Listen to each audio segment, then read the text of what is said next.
Halo, selamat pagi. Kita ketemu lagi dengan Antasena Urban Farming. Oke.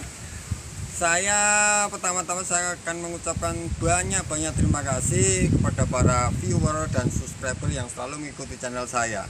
Saya nggak menyangka kalau dulu itu saya membuat konten cuma 100 subscriber, sekarang sampai 200. Itu saya sudah alhamdulillah sekali, walaupun saya sebenarnya nggak begitu memikirkan. Saya hanya memikirkan bagaimana apa yang saya paparkan itu bermanfaat bagi para penonton. Oke, kali ini saya akan membawakan tema mesin pencacah tercanggih sepanjang hidup kita. Sepanjang dunia ini ada. Oke, kita awali. Kita akan melihat apakah mesin pencacah tersebut. Mari kita saksikan bersama-sama apa itu mesin pencacah yang canggih. Di dalam sini ada sapi, ada 3 sapi, dan mesin pencacah tersebut berada di dalam situ. Kita lihat hasil dari cacahannya dia. Sini.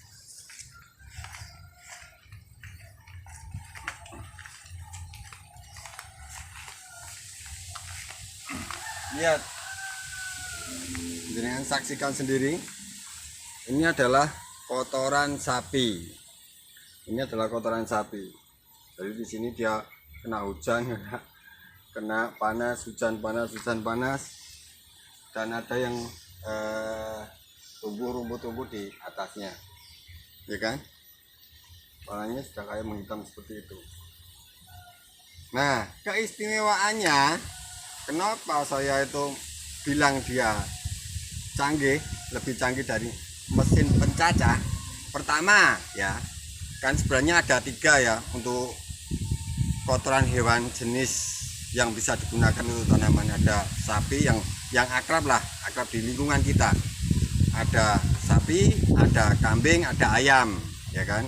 Ini kita contohkan yang sapi dulu. Nanti saya akan paparkan untuk keterangan yang lain. Kotoran sapi dicacah dari perut sapi, kotorannya dibuang di sini. Dan jangan lihat di sini, coba lebih dekat ya. Ada gundukan tanah di sini. Ada gundukan tanah di sini.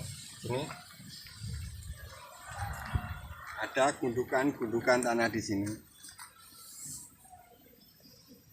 Ini kerja apa coba? Ini kerjanya cacing kan? Ada mungkin ribuan, mungkin jutaan cacing di sini. Canggihnya apa?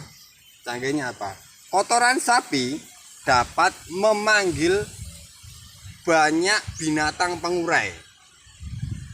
Contohnya cacing, uret, terus ada rayap, ada kutu, ada jamur. Nah, semua yang saya sebutkan ini adalah saling mengurai.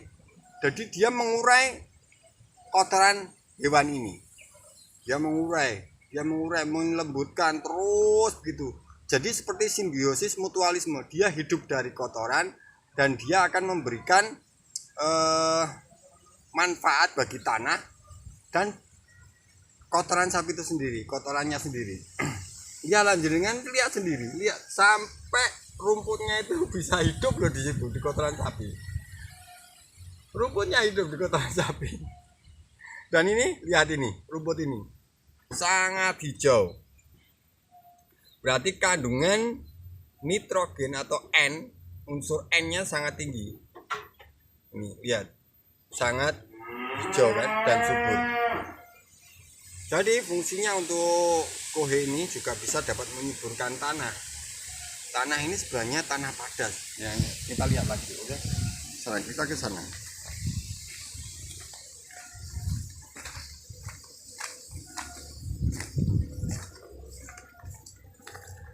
Nah, tanah di sini itu aslinya seperti ini.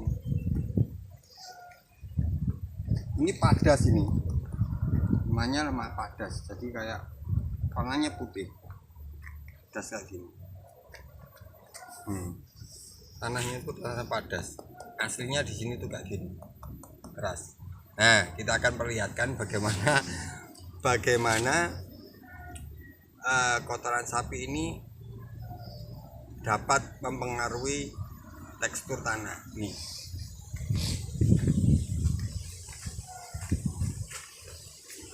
kotoran sapi yang ada di sana, ya, pemilik sapi ini hanya meletakkannya di sini. Situ, di situ. Dan jadinya seperti ini tanahnya, kita bisa lihat. Lalu dan dekat ya.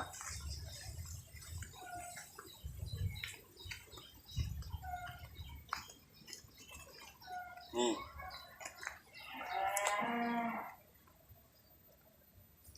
Tanahnya bisa seperti ini. Gembur kan? Nah, gembur ini dibutuhkan oleh akar tanaman, karena akar tanaman itu tidak bisa berbuat banyak kalau tanahnya itu padat. Jadi akarnya tidak bisa secara leluasa mencari makanan kan gitu. Jadi gembur, poros, dan banyak unsur haranya. Dan kotoran sapi itu tidak hanya untuk masa vegetatif. Kalau kebanyakan para organiker ya para petani organik itu berpikir bahwa untuk fase vegetatif itu yang bagus sapi, kotoran hewan kayak gitu. Dan kotoran hewan sapi atau kambing ini bagusnya di masa vegetatif. Kita buktikan.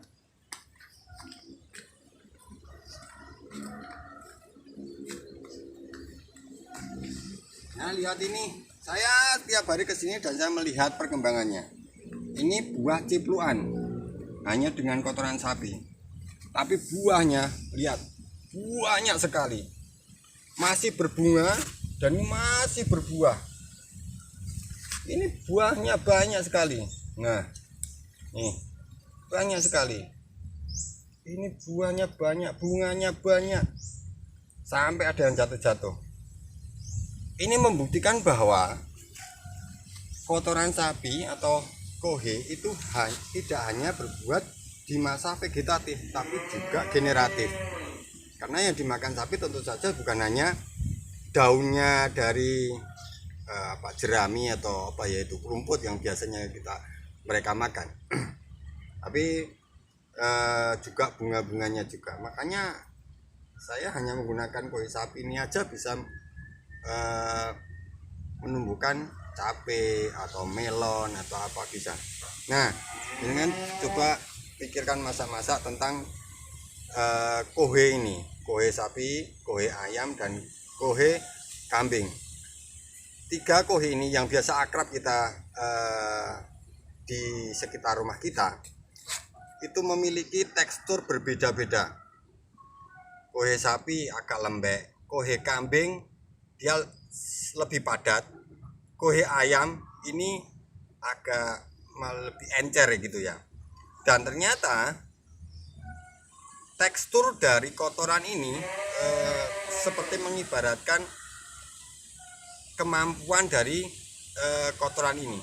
Jadi kalau dari 3 kotoran ini yang cepat untuk difermentasi atau untuk dikomposkan, itu yang pertama kohe ayam.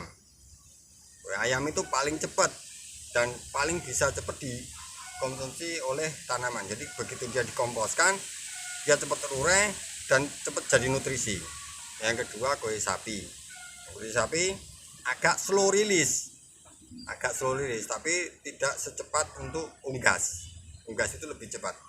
Terus kambing. Nah, kambing ini walaupun sudah dikomposkan, sudah bau tanah komposnya, tapi masih berbentuk lingkaran. Nah, sebenarnya tekstur dari kohe ini sebenarnya ada tujuannya.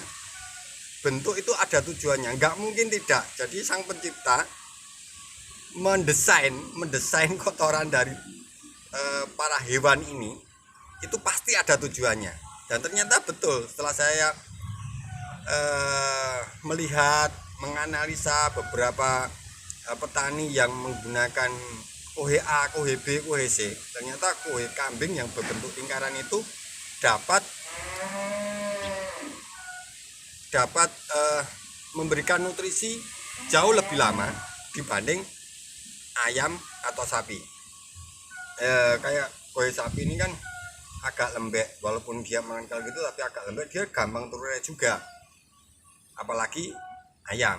Kalau kue kambing begitu dia difermentasi sudah jadi, dia digunakan 1:1:1 ke tanah sekam bakar. Kalau di polybag ya, kalau sekam bakar kue kambing terus tanah, nah di situ bisa digunakan sampai bahkan bisa sampai 1 tahun tidak memberikan kompos lagi, karena kue kambing ini slow release sangat lama, tapi dia terus memberikan nutrisi sebenarnya. Jadi saya punya tetangga petani adenium, dia hanya menggunakan itu aja, dan dia mungkin 1 tahun tidak menambah pupuk tambahan lagi. Dan ada lagi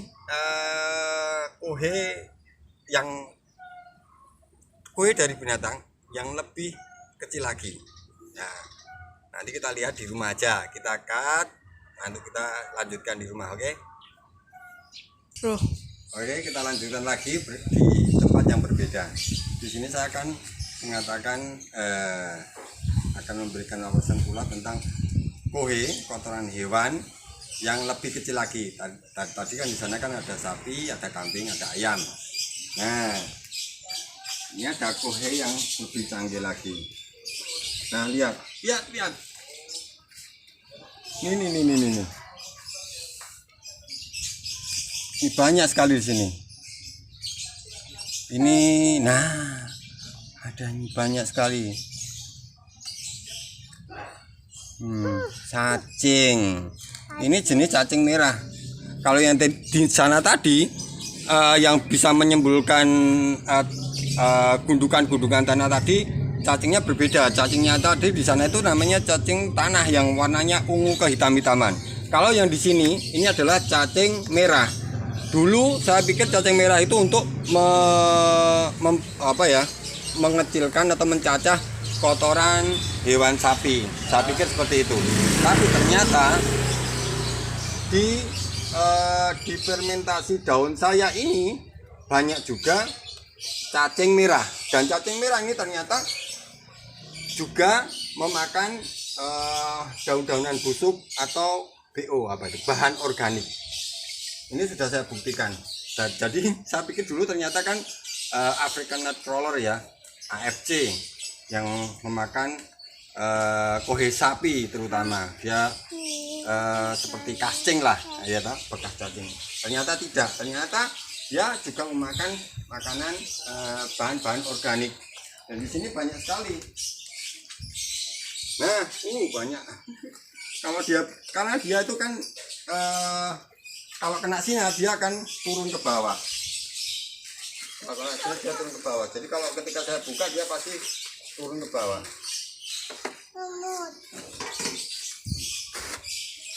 Ini yang membuat kompos saya itu sangat cepat untuk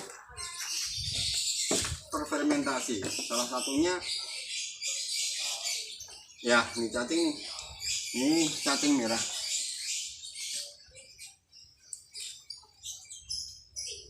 Nah, lihat, ini adalah kotoran cacing merah. Bentuknya kecil-kecil seperti ini. Ini lembut-lembut sekali. Kalau di sapi dan kohe kambing itu bisa bunder, bisa lembek dan seperti kohe ayam kayak gitu. Kalau kohe cacing ini lebih lembut lagi, lebih kecil lagi. Ini mesin cacah yang luar biasa, dan ini nanti kalau dimasukkan ke tanah atau tebar di media, ini juga sangat bagus sekali. Ini kotoran cacing dari bahan organik. Bentuknya kan granul-granul tapi kecil-kecil sekali. Bagus banget. Teksturnya bagus banget. Ini dari kotoran cacing-cacing tersebut. Nah, bentuknya seperti ini. Kecil sekali. Ini bagus banget. Makanya kompos saya itu cepat jadi karena memang banyak binatang-binatang yang membantu menghancurkan kompos saya. Nih, lihat bisa disaksikan kalau banyak kan ada yang takut koi sapi itu membuat tanaman jadi panas atau bagaimana. Nah, ini koi sapi yang di sini, ini yang tak bawa dari sana. Saya bawa dari sana, saya kasih cacing di sini. Dan bisa dibuktikan tanaman ini, perhatikan tanaman ini. Tanaman ini sama sekali tidak terganggu dengan koi sapi yang ada di sini. Dan daunnya besar-besar dan sangat hijau. Jadi untuk pengomposan atau fermentasi dari BO bahan organik itu tidak hanya melulu di mikroorganisme. Mikroorganisme itu sebenarnya di akhir sebenarnya. Yang di awal itu sebenarnya ada jamur. Nah, jamur ini fungsinya juga dapat memfermentasi dari BO bahan organik. Jadi jamur, dan banyak sekali jamur itu modelnya kayak apa. Jamur, terus kutu-kutu, cacing, ada kelabang, terus ada kecoak cere yang warnanya hitam itu, dan banyak sekali lah yang akan menjadi mesin pencacah kita. Kita tidak perlu gaji, kita tidak perlu bensin, ya toh, tidak perlu repot-repot nungguin. Jadi tinggal taruh, dia akan bekerja sendiri, seperti itu mesinnya. Ada lagi yang lebih kecil lagi mesin pencacahnya, tapi dibutuhkan bahan yang lebih kecil lagi. Jadi ketika saya jual jus kale, ada sampah jus ya, sampah jus itu kan bentuknya sudah ya agak lembut. Saya kasihkan di mana? Saya kasihkan di akar rumput. Jadi akar rumput yang saya potong, saya punya konten yang sebelumnya. Akar rumput saya potong, saya kasih air lari, saya kasih molase atau gula jawa. Itu ternyata dia juga bisa menjadi bahan POC, pupuk organik cair. Ini hanya saya tutup seperti ini. Nah, lihat. Ini yang hijau ini adalah bekas blender daun kale. Saya masukkan aja ke sini, cek gitu. Lah kok saya lihat jadi lebih lembut lagi, jadi lebih hancur lagi, bagus sekali teksturnya, ya kan? Nah, ini tinggal airnya saya tuangkan, saya kasih air leri atau air biasa, saya siramkan ke tanaman, udah oke. Ini loh, ini nih dulu saya masukkan itu saya taruh tok bekas sepan jus itu loh, jangan tahu lah. Jus itu kalau ada sepan kan disaring. Nah, sepannya itu saya taruh aja di sini. Mikroorganisme di sini yang dari rumput tadi menyempurnakan bentuknya. Jadi dia memakan secara merakus dan membuat dia lebih lembut lagi. Ini nanti kan jadi hitam semua, bisa dijadikan POC untuk tanaman. Ini tidak saya istimewakan kok. Cuma saya tutup, tak taruh di luar. Saya taruh gitu aja. Gitu. Jadi kesimpulannya seperti ini. Tekstur dari kohe, kotoran hewan, berbentuknya berbeda itu pasti ada tujuannya, ya kan? Pasti ada tujuannya. Dan mesin pencacah ini tidak hanya di kohe saja, tidak ada hanya di hewan seperti kuda, seperti ayam, seperti kambing, dan lain sebagainya. Tidak hanya itu aja, tapi dari cacing juga, dari mikroorganisme juga, dari jamur juga. Jadi mesin pencacah itu sebenarnya sudah ada di sekitar kita. Katakanlah seperti jakaba ini juga seperti ini ya, jakaba. Ini juga bisa menjadi mesin pencacah juga. Kalau Anda masukkan beberapa buah-buahan, kulit buah itu, yang masukkan ke sini, dia juga ikut fermentasi, juga ikut hancur. Jadi kesimpulannya seperti itu ya. Jadi tujuannya sudah ada mesin pencacah kita berada di mana-mana. Teksturnya semua berbeda-beda. Tergantung jenengan mau pilih yang mana. Kalau cacing itu lebih kecil ya kan. Kalau mikroorganisme ya berarti lebih kecil lagi. Kalau seperti rumput dan sebagainya atau makanan apapun itu yang dikasihkan di ayam itu bisa menjadi kohe yang berbentuk berbeda lagi. Semua ada tujuannya. Jadi mudah-mudahan ini bisa bermanfaat. Jadi nggak usah pusing, nggak usah ribet untuk bagaimana menanam secara organik, karena semua disediakan oleh alam ini pula. Oke, semoga kita bertemu lagi dengan kesempatan yang sama, dengan manfaat yang lebih luas, dengan wawasan yang lebih berguna lagi. Saya Antasina Urban Farming kembali ke dengan semua tergantung dengan bagaimana menyikapinya. Terima kasih. Wassalamualaikum warahmatullahi wabarakatuh.